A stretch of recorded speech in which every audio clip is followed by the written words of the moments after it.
আসসালামু আলাইকুম, welcome back মিষ্টিমণি kitchen.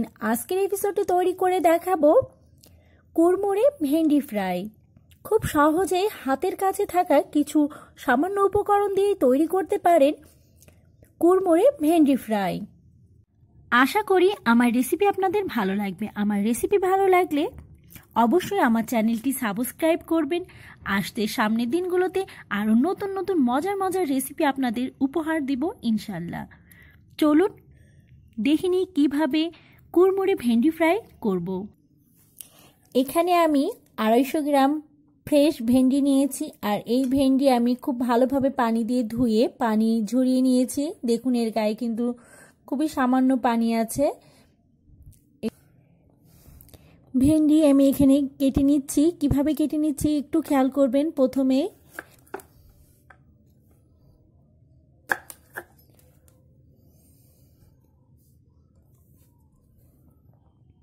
এবার মাঝের থেকে কেটে দিব।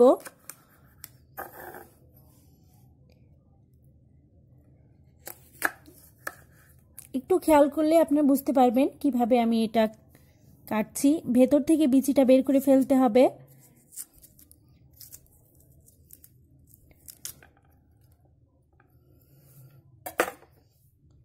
বিচি থাকা যাবে না।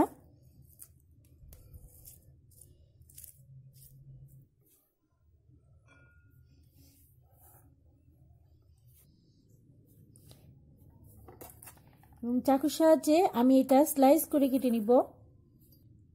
আমি 4 টুকরা করব।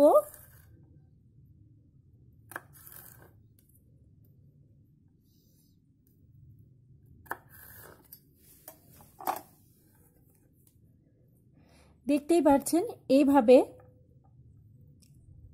চিকন চিকন করে কেটে নিতে হবে। আমি এক সাইড থেকে 4 পিস করে কেটে নিয়েছি। আমি আরেকটি করে দেখাচ্ছি। বিচি বের করে এভাবে কাটতে হবে, একটু খেয়াল করবেন। এইভাবে মাঝে থেকে কেটে দিব, আবার এর মাঝ থেকে কেটে দিব। এক সাইড থেকে আমি 4 টুকরা করব। এভাবে 4 টুকরা করেছি। আমি এভাবে একে একে সব ভেন্ডি এভাবে চিকন চিকন করে কেটে নিতে হবে। এভাবে আমি সব ভেন্ডি কেটে নিয়েছি। দেখুন কতটা চিকন করে কাটতে হবে। এভাবে চিকন চিকন করে কেটে নিতে হবে। এবার এখানে দিয়ে দিব 1/4 কাপ চালের গুঁড়া। আর এই চালের গুঁড়া দেওয়ার কারণে ভেন্ডিটা বেশি ক্রিস্পি হয়ে থাকে।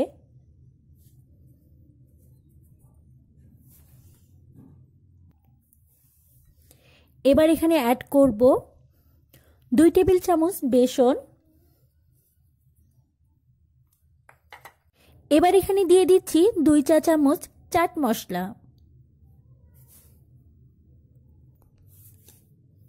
এবার এখানে অ্যাড করব লাল মরিচের গুঁড়া 1 চা চামচ। আপনারা যদি ঝালটা বেশি পছন্দ করেন আর একটু বেশি করে ঝালের গুঁড়াটা দিতে পারেন। এবার দিয়ে দিব হলুদ গুঁড়া 1 চা চামচ। এবার এখানে অ্যাড করব জিরা গুঁড়া 1 চা চামচ। এবার সব সুন্দরভাবে মিশিয়ে নিতে হবে। আমি এখানে লবণটা একদম শেষে দিব, কারণ লবণ দেওয়ার কারণে পানি বের হয়ে যায়, আর এই পানি বের হলে কিন্তু ভেন্ডিটা ভালোভাবে ফ্রাই হবে না, ক্রিস্পি হবে না।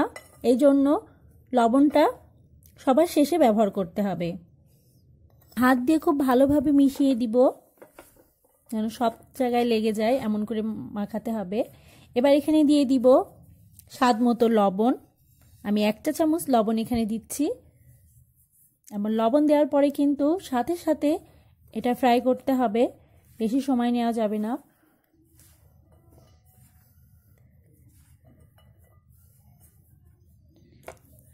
এটা মাখানো হয়ে গেছে। একটু পানি ছেড়ে দিবে। আর যদি পানি না ছাড়ে বা বেশি ড্রাই হয়ে যায়, আপনারা এখানে সামান্য পানি দিতে পারেন, কোনো সমস্যা নাই, খুবই সামান্য। আমি এখানে সামান্য 1 চা চামচ পানি ব্যবহার করছি। জাস্ট এটা একটু বেশি ড্রাই হয়েছে এই জন্য।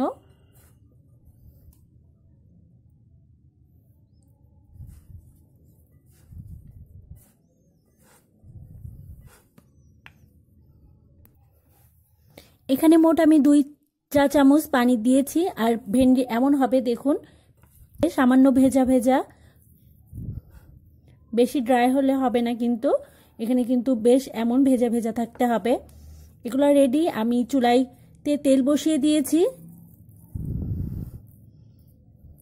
এখন এটা ফ্রাই করতে হবে। মাখানোর পরে লবণ দেওয়ার পরে কিন্তু বেশি সময় রাখা যাবে না। চুলার জালটা মিডিয়ামে রেখে ভাজতে হবে, একবারে বেশি দেওয়া যাবে না, অল্প করে দিতে হবে। যদি তেলের পরিমাণ বেশি থাকে সেই ক্ষেত্রে বেশি দেওয়া যেতে পারে।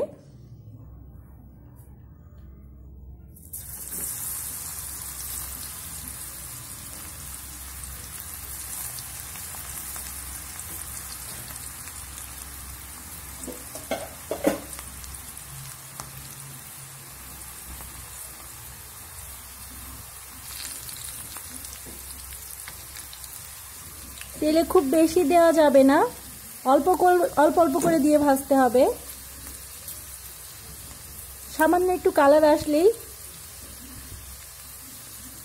চুলার জালটা একটু কমিয়ে দিতে হবে। ভেন্ডি ভাজা হয়ে গেছে, এবার উঠিয়ে নিতে হবে। এভাবে কিচেন টিস্যুর উপরে উঠিয়ে নিতে হবে। খুব সহজেই তৈরি হয়ে গেছে কুড়মুড়ে ভেন্ডি ফ্রাই। আর এটা কতটা কুড়মুড়ে একটু দেখাই। আশা করি আমার রেসিপি আপনাদের ভালো লাগবে। আমার রেসিপি ভালো লাগলে ফ্রেন্ডস অ্যান্ড ফ্যামিলির সাথে শেয়ার করবেন, আর অবশ্যই বাসায় একবার ট্রাই করবেন। আজ এ পর্যন্তই, আবার দেখা হবে নতুন কোনো রেসিপি নিয়ে। আল্লাহ হাফেজ।